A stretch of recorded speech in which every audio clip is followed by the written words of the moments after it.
old house in Paris that was covered with vines lived 12 little girls in 2 straight lines. They left the house at 9:30 in 2 straight lines in rain or shine. The smallest one was Madeline. She was not afraid of mice. She loved winter, snow, and ice. To the tiger in the zoo, Madeline just said, "Pooh-pooh," and nobody knew so well how to frighten Miss Clavel. Until the day she slipped and fell. Poor Madeline would now be dead, but for a dog that kept its head and dragged her safe from a watery grave. From now on, I hope you will listen to me. And here is a cup of chamomile tea. Good night, little girls. I hope you sleep well. Good night, dear Miss Clavel. Miss Clavel turned out the light. After she left, there was a fight about where the dog should sleep that night. The new pupil was ever so helpful and clever. The dog loved biscuits, milk, and beef, and they named it Genevieve. She could sing and almost talk and enjoyed the daily walk. Soon the snow began to fly. Inside it was warm and dry, and 6 months passed quickly by.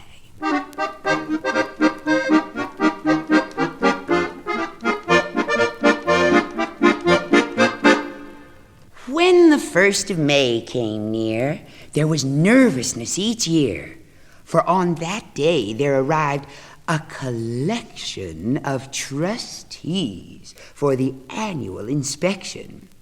The inspection was most thorough, much to everybody's sorrow. Tip, tip, whatever can that be? Tip, tip, come out and let me see.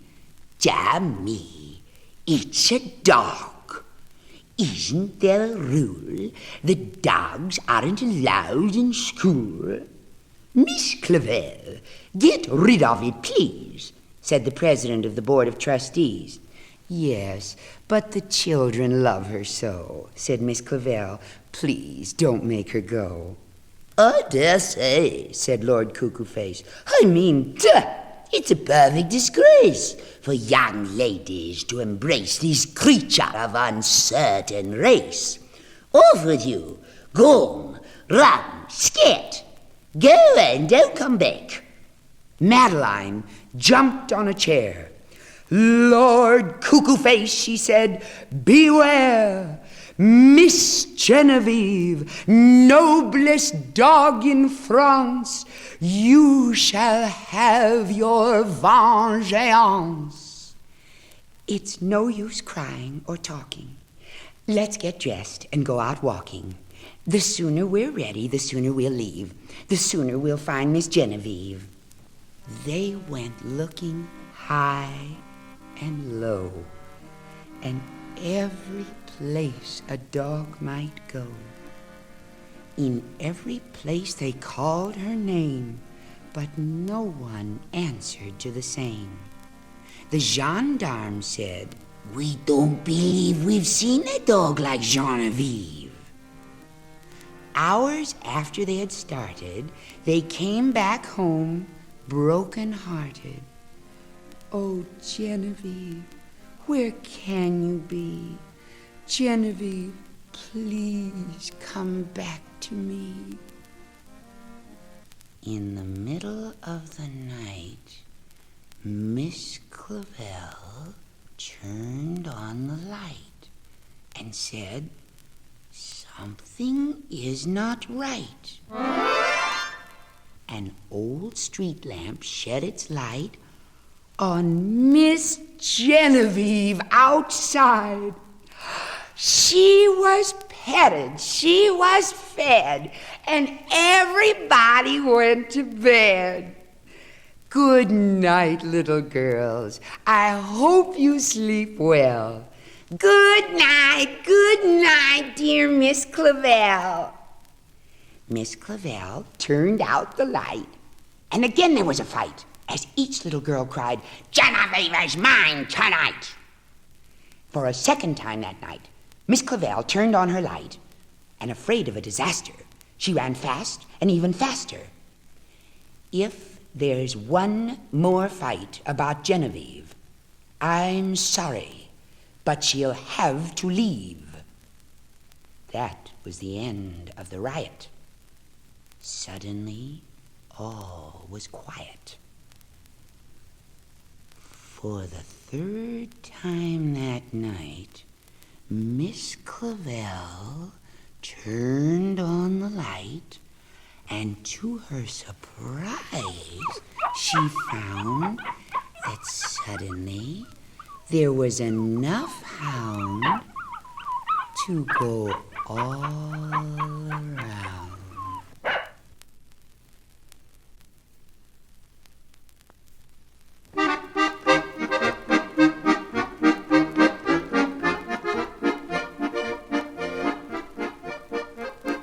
In an old house in Paris that was covered with vines lived 12 little girls in 2 straight lines. In 2 straight lines, they broke their bread and brushed their teeth and went to bed. They smiled at the good and frowned at the bad. And sometimes they were very sad. They left the house at 9:30 in 2 straight lines, in rain or shine. The smallest one was Madeline. She was not afraid of mice. She loved winter, snow, and ice. To the tiger in the zoo, Madeline just said, "Pooh-pooh." And nobody knew so well how to frighten Miss Clavell. In the middle of the night, Miss Clavell turned on her light and said, "Something is not right." Little Madeline sat in bed, cried and cried. Her eyes were red. And soon after, Dr. Cone came. He rushed out to the phone and he dialed 9-10-6. "Nurse," he said, "it's an appendix." Everybody had to cry. Not a single eye was dry. Madeline was in his arm in a blanket, safe and warm. In a car with a red light, they drove out into the night. Madeline woke up 2 hours later in a room with flowers. Madeline soon ate and drank, and on her bed there was a crank, and a crack in the ceiling had the habit of sometimes looking like a rabbit. Outside were birds, trees, and sky, and so 10 days passed quickly by.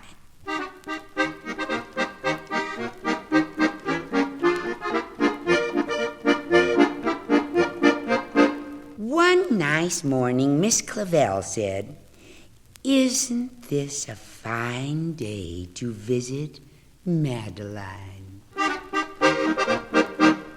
"Visitors from 224, read a sign outside her door. Tiptoeing with solemn face, with some flowers and a vase, in they walked and then said, "Ah," when they saw the toys and candy and the dollhouse from Papa. But the biggest surprise by far, on her stomach was a scar. "Goodbye," they said. "We'll come again." And the little girls left in the rain. They went home and broke their bread, brushed their teeth, and went to bed. In the middle of one night, Miss Clavell turned on the light and said, "Something is not right." And afraid of a disaster, Miss Clavell ran fast and faster, and she said, "Please, children, do tell me what is troubling you." And all the little girls cried, "Boo!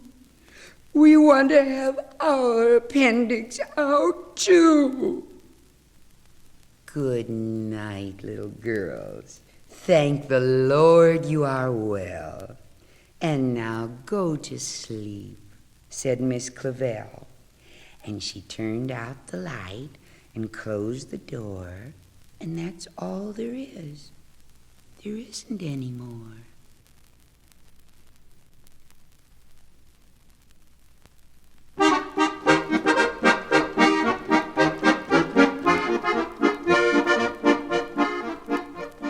In an old house in Paris that was covered with vines lived 12 little girls in 2 straight lines. They left the house at 9:30 in 2 straight lines in rain or shine. The smallest one was Madeline. One day, the Spanish ambassador moved into the house next door.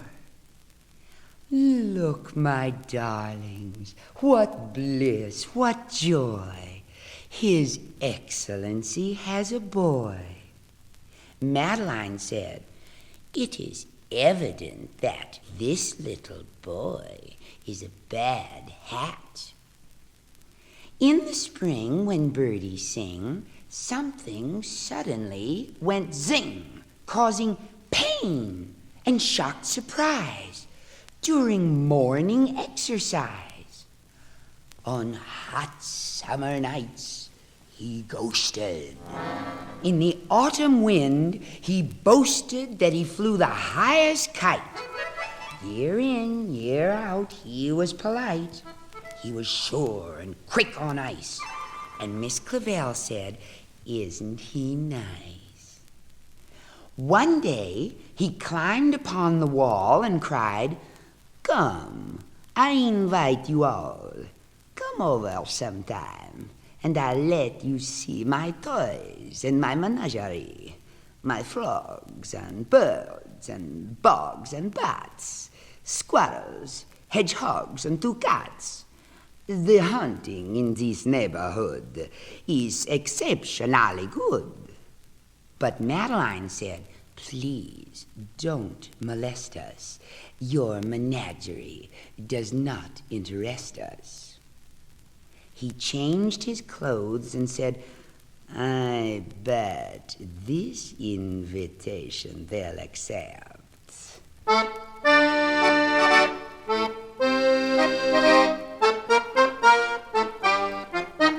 Madeline answered, "A torero is not at all our idea of a hero." The poor lad left. He was lonesome and blue. He shut himself in. What else could he do? But in a short while, the little elf was back again and his old self. Said Miss Clavell, "It seems to me he needs an outlet for his energy. A chest of tools might be attractive for a little boy that's very active." I knew it. Listen to him play, hammering, sawing, working away. Oh, but that boy was really mean. He built himself a guillotine. He was unmoved by the last look the frightened chickens gave the cook. He ate them roasted, grilled, and frito. Oh, what a horror was Pepito! One day, when out to take the air, Madeline said, "Oh, look who's there." Pepito carried a bulging sack. He was followed by an increasing pack of all the dogs in the neighborhood. That boy is simply misunderstood. Look at him bringing those doggies food. He said, "Let's have a game of tag," and let a cat out of the bag. There were no trees, and so instead, the cat jumped on Pepito's head. And now just listen to the poor boy crying, "Oh, secours!" which you must cry if by any chance you're ever in need of help in France. Miss Clavel ran fast and faster to the scene of the disaster. She came in time to save the bad hat, and Madeline took care of the cat. Goodbye, Fido. So long, Rover. Let's go home. The fun is over.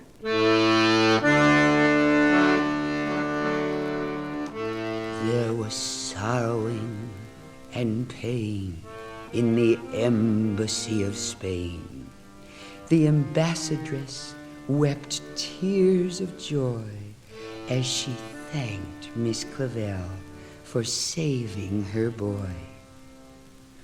"Nothing," said the ambassador, "would cheer up poor Pepito more than a visit from next door. Only one visitor at a time. Will you go in first, Miss Madeline?" So Madeline went in on tiptoe and whispered, "Can you hear me, Pepito? It serves you right, you horrid brat, for what you did to that poor cat." "I'll never hurt another cat," Pepito said. "I swear to that. I've learned my lesson. Please believe I'm turning over a new leaf." "That's fine," she said. "I hope you do. We all will keep our eyes on you." And lo and behold, the former barbarian turned into a vegetarian, and the starling and turtle, the bunny and bat, went back to their native habitat. His love of animals was such, even Miss Clavel said, "Oh, it's too much." The little girls all cried boo-hoo, but Madeline said, "I know what to do."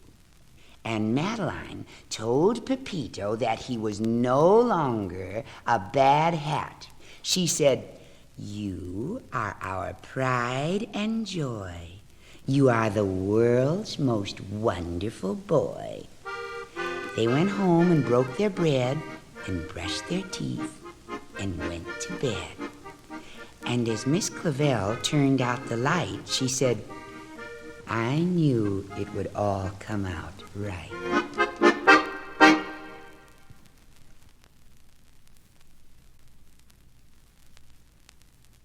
Lord Fimple-Fample and his wife led a foreign service life in a house with a veranda and a poodle in Uganda. Fifi the poodle mostly sat in a bed of eiderdown and satin. Twice a day she chased the cat up and down a cocoa mat, and after she looked everywhere to see if the ribbon in her hair was still there. Fifi also had a beau whom everyone was proud to know. One day, Lady Fample took a look in her engagement book. Through her reading glasses, she observed how fast time passes. Here it is, the month of May, and time to visit Dr. Gay. Lady Fample put on her hat and said, "To the airport, pet."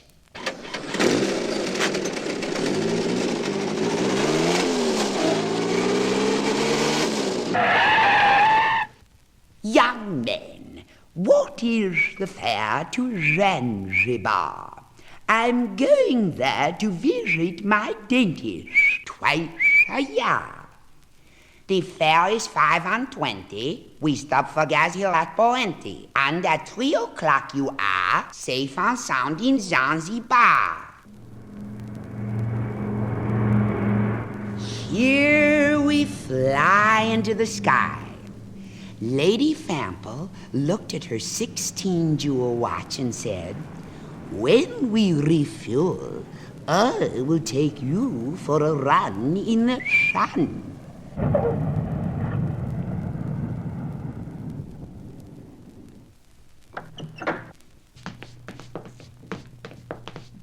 Fifi saw a cat. What do you think of that? But just in the nick of time, someone said, "This dog is mine," and took her home to his wife to cook her. "Perhaps with cabbage," said Mrs. Savage. "His skin would make a lovely hat. I am so sick of wearing cat." And the native made bum-bum on his ceremonial drum, and he searched among his wife's pots and pans and kitchen knives, while Fifi looked at the river and started to shiver, because it was filled for miles and miles with alligators and crocodiles. Poor Fifi started to cry, and then said, "Why should I die? So young and all alone and far away from home. If I ever get out of here, I promise that I never, never, never will chase another cat." An old secretary bird said, "This is the most absurd thing I have ever heard. Ashes to ashes and dust to dust. If the lions don't get you, the pythons must. Goodbye, old dear. I fear the end is very near." But just in the nick of time, someone said, "This dog is mine. And here is a handsome ransom. Here are some rings for your noses, which I always carry for such purposes." Lady Fample waved her cane at the waiting aeroplane. "Don't you dare, sir, fly away until we're there, sir."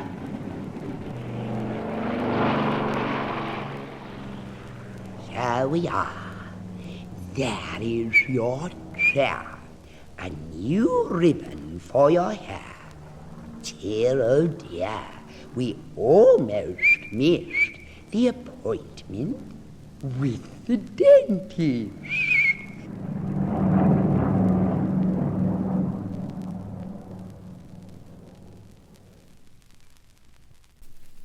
It was the Saturday before Easter, and Winthrop sat alone in Bunnyland, a gay, brightly painted toy village on the 6th floor of a big New York department store. The salesman looked down at Winthrop, and then he looked at the ad.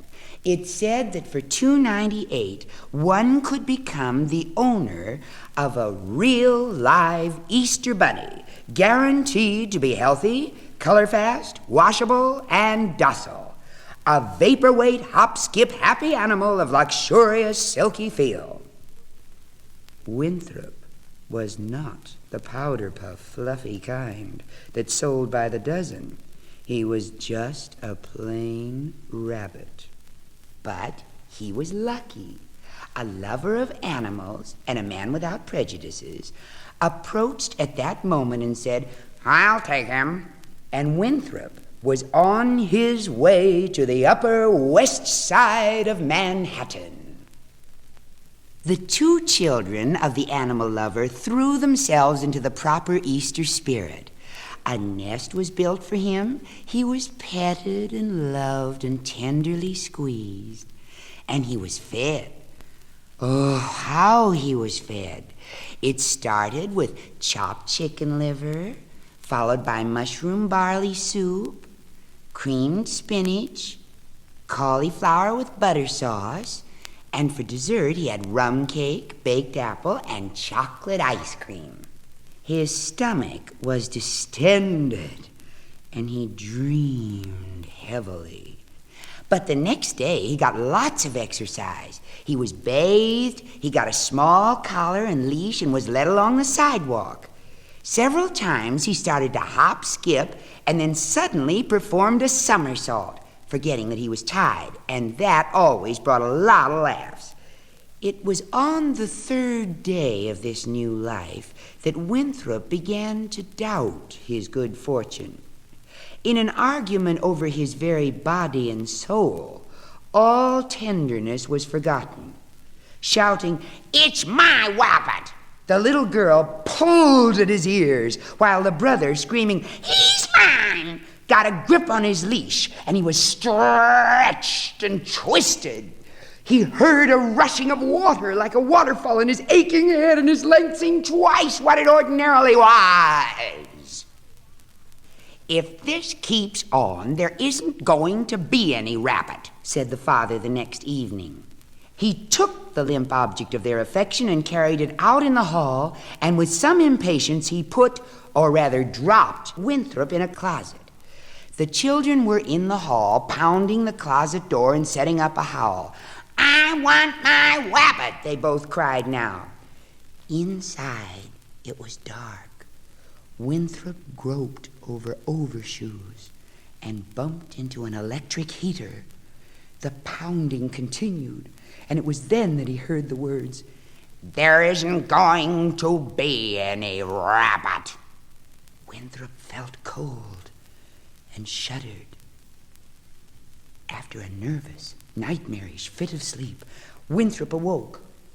It was later than 10 o'clock that night before the children had got to sleep, and the heavy footfall came toward the closet. The key turned in the lock, and the man whispered to his wife to bring him a box.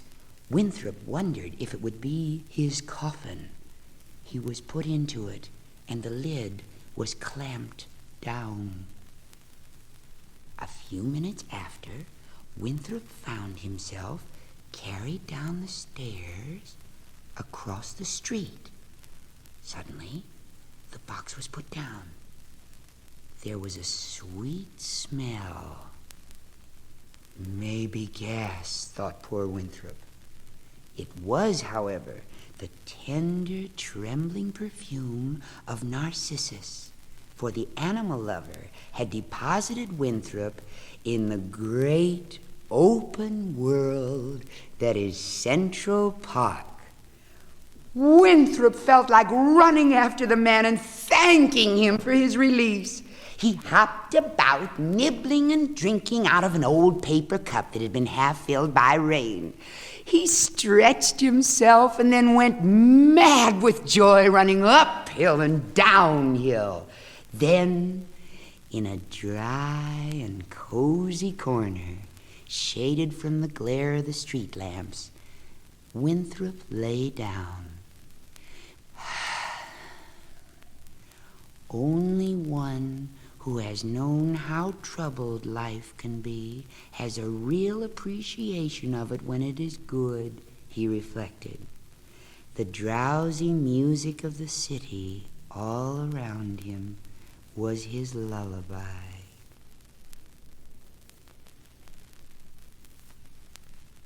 Mr. Horatio Jefferson Tompkins was in the habit of giving his dog an airing before starting the day's work. He entered the park just at 7:30. When he came to that hidden glade near 104th Street, he always stopped and first, carefully turning to see whether a policeman was about, he would undo the leash and allow the animal to stretch his legs. The whippet usually set out on his morning canter. Now he raised his right front paw, stood frozen for a moment, and looked at a rabbit.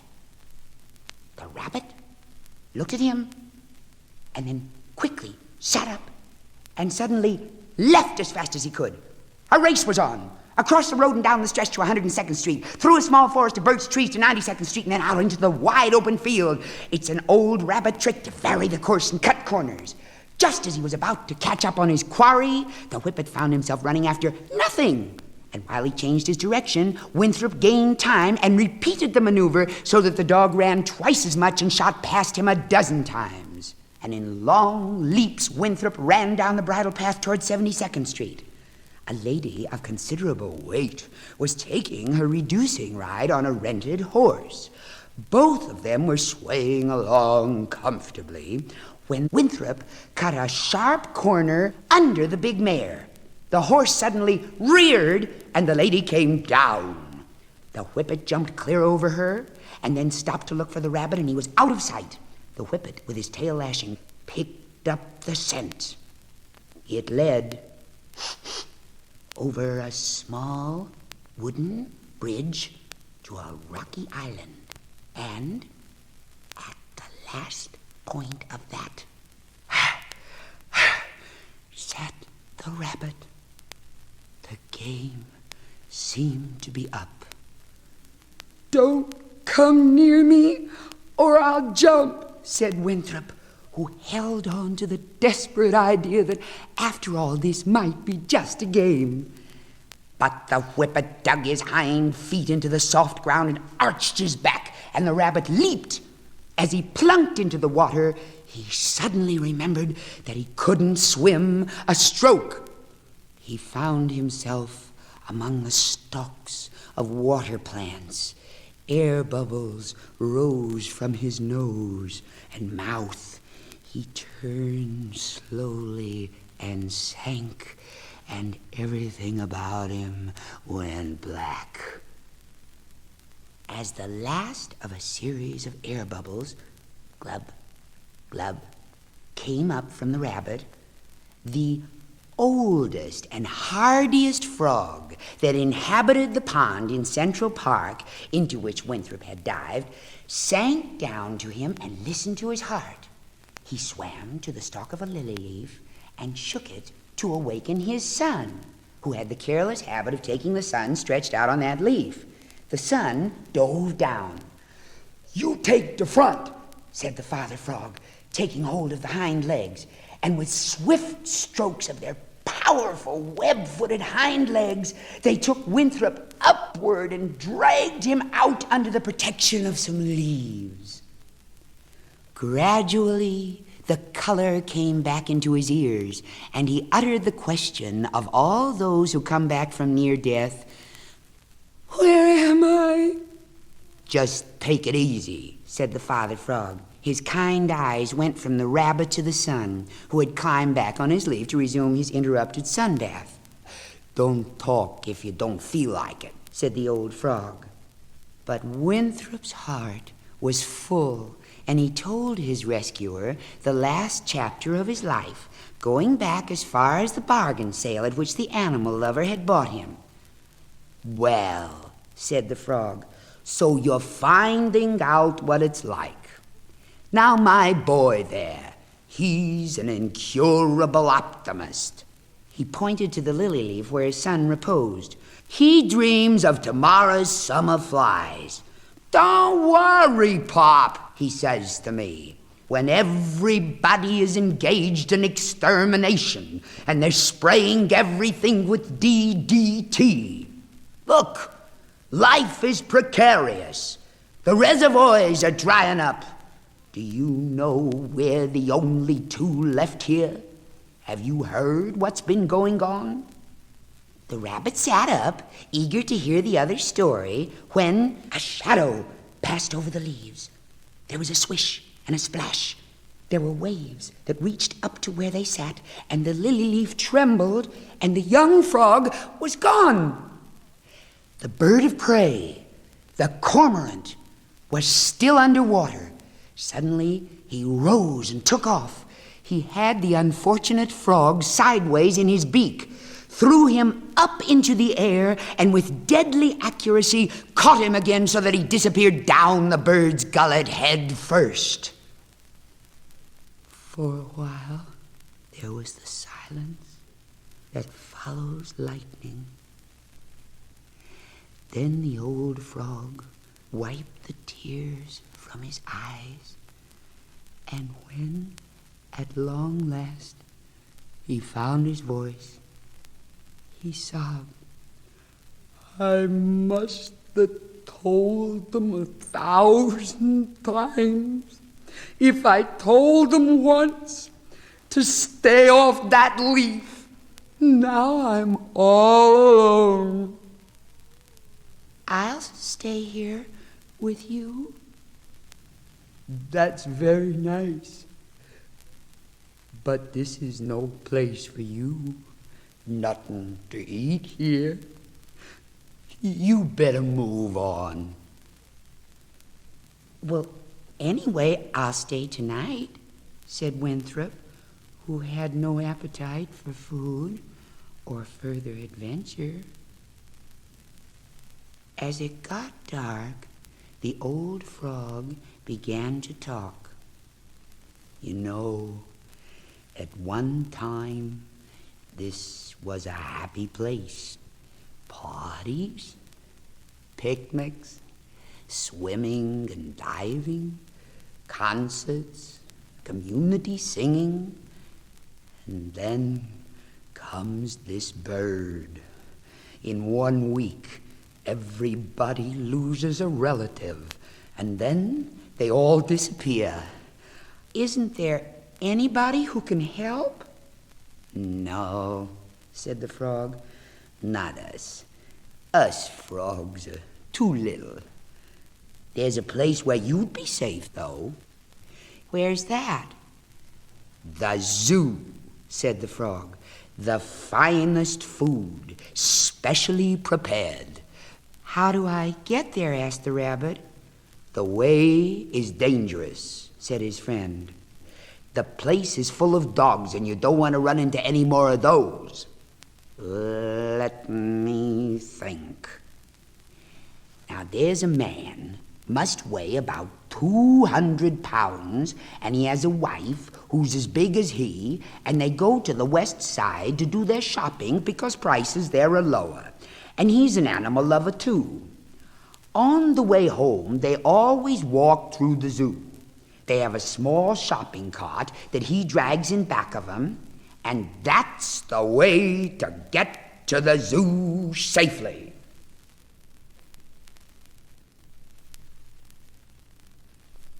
Just as the frog had said, the couple appeared. The rabbit said goodbye to his friend, and cautiously he approached the cart. He parted some greenery and carefully climbed inside. In a moment, he had forgotten all his troubles.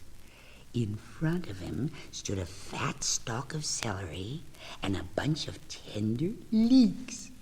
His nose trembled with excitement. He carefully sank his teeth into the celery. His ears were up. "Look, Mama," said the man, "the lilac bushes brown." "Yeah, everywhere you step is spring," said Mama. "You have the rabbit?" asked Papa. "I got one in the icebox." "A big one?" "Yeah. Also, if Otto and Hubert come for dinner, it's not enough. You know the appetite they got." "Why don't you make it a stew?" "Yeah, with a bunch of leeks. I dry out the new pressure cooker." "I have no confidence in this newfangled stuff. Make an old-fashioned Hasenpfeffer, mit noodles." The two wobbled along with their prisoner in tow, discussing recipes for Hasenpfeffer. Poor Winthrop, he felt as if he were already in a pot with the vegetables.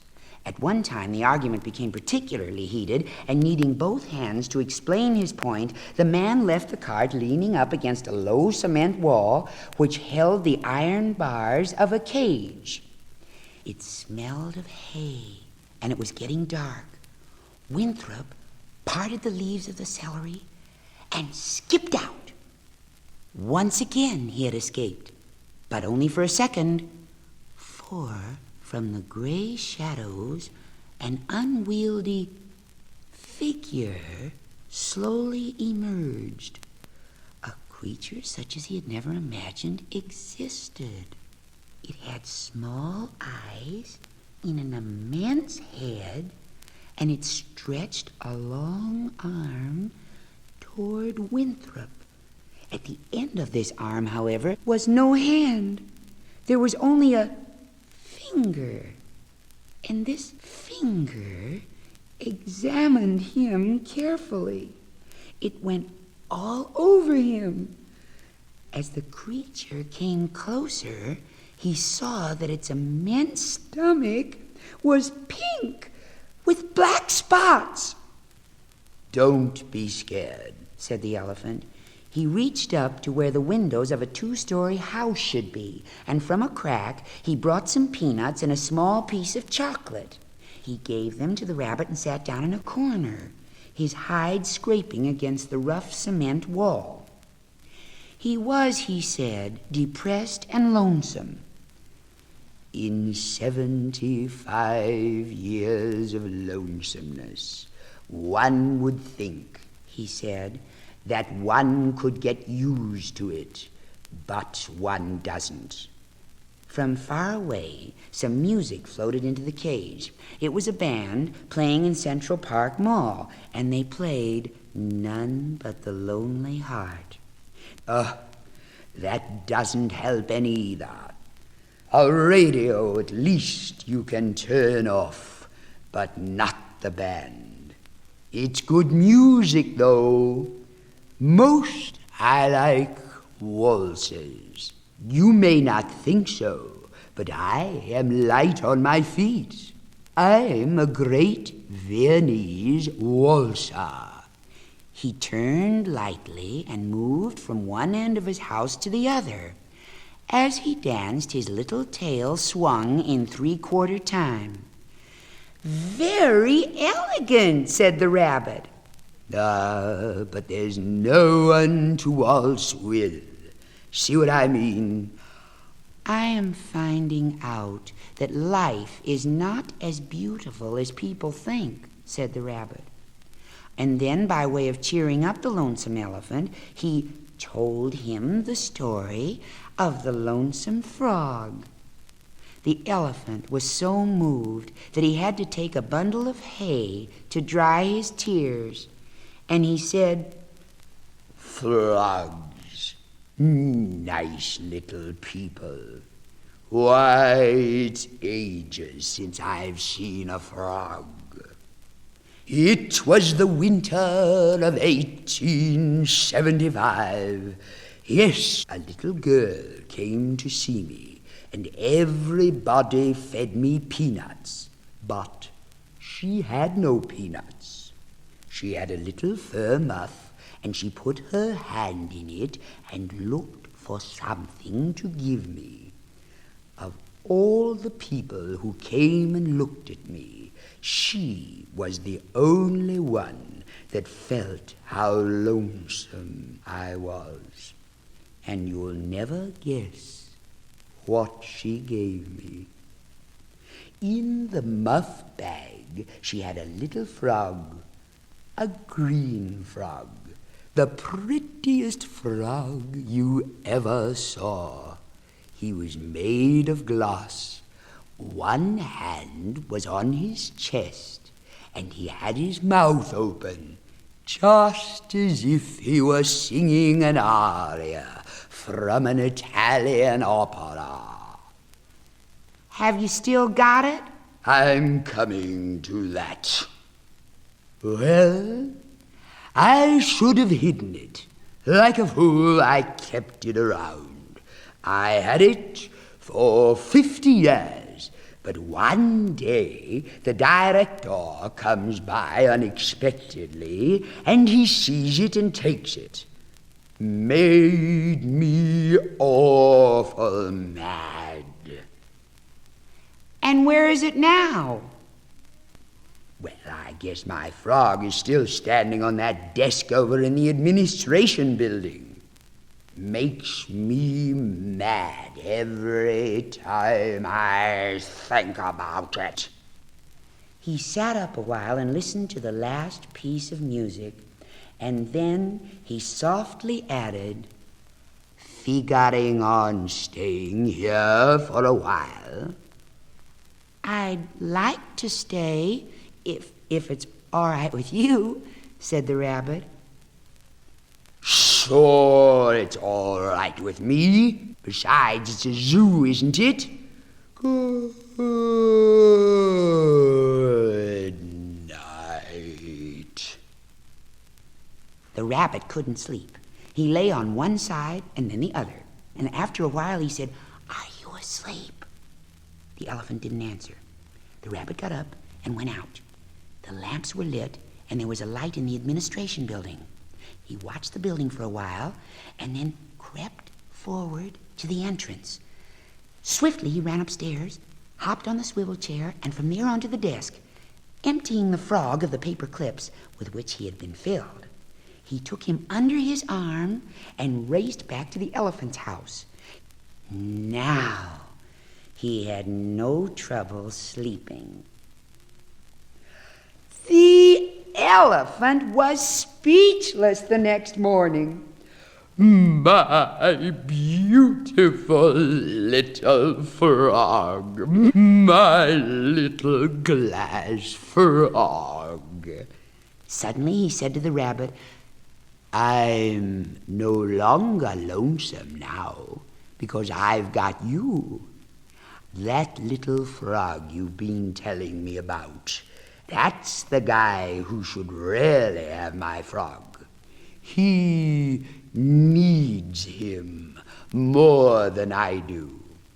The rabbit agreed, but he told the elephant how difficult it would be to get the frog over to the pond. "It's easy. Ever heard of PAL?" The rabbit shook his head. "Well, PAL, that stands for the Police Athletic League. Tomorrow they have an outing in the park. All day long there's festivities and parades, and the place is full of police. There's a parade due, marching past here about 2 in the afternoon. You get yourself right up with the big brass and march along. Nobody will dare to touch you, and when you get to the pond, you fall out. Then you wait and come back with them."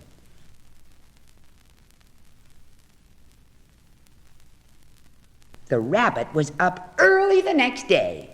The elephant found a piece of bunting hanging in the branches of a tree, and when Winthrop was properly dressed, his friend took the glass frog down and handed it to him.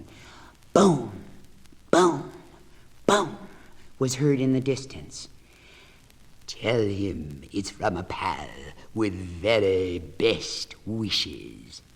The boom, boom, boom swelled, and on came the band of the PAL. The rabbit hopped through the bars, and left, eyes straight ahead, he marched in front of 8 police captains, and right behind the commissioner. And so they came to the pond. The rabbit cut one of his sudden corners and went down to the leaves, where he waited and waited. At last the sun began setting, and the frog appeared under the leaves. "I didn't dare come out sooner," he said. "That bird, you know, he's been here every day looking for me." "I brought you something," said the rabbit, taking the frog out of the bright sash he was wearing. "Oh, my darling boy." For a moment I thought it was him. "It's made of glass," said the rabbit. "Well, that's very nice of you to go to all that trouble." "Well, he doesn't look so good close by. He's much better from a distance." "Let's try it." He took the glass one, swam out to the lily leaf, and placed it thereon. "You are right," he said. "One could swear it was alive and breathing." A moment later, they looked up, for a shadow had passed over the leaves above them. There was a swish and a splash. waves reached up to where they sat. The lily leaf trembled, and the glass frog was gone. The cormorant tossed the frog into the air, and as he caught it, it broke into 1,000 small splinters. The bird swallowed, and then he issued a shrill sound.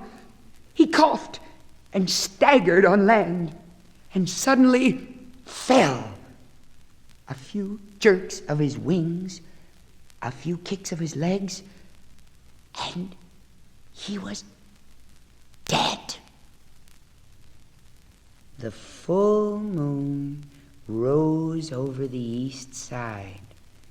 It rode up over Central Park on silvery clouds, and as if an orchestra were tuning all its brasses in the reeds, the music of the frogs began to be heard. They suddenly appeared from all sides. Friends greeted friends, and there were family reunions everywhere, and also the old community singing. A quartet of the deepest basses serenaded the rabbit from the lily leaf. The only thing worthwhile in this world is to make other people happy, said the rabbit to his friend. Anything that I can do for you? Asked the frog. Yes, said the rabbit. Help me to find somebody to dance with an elephant.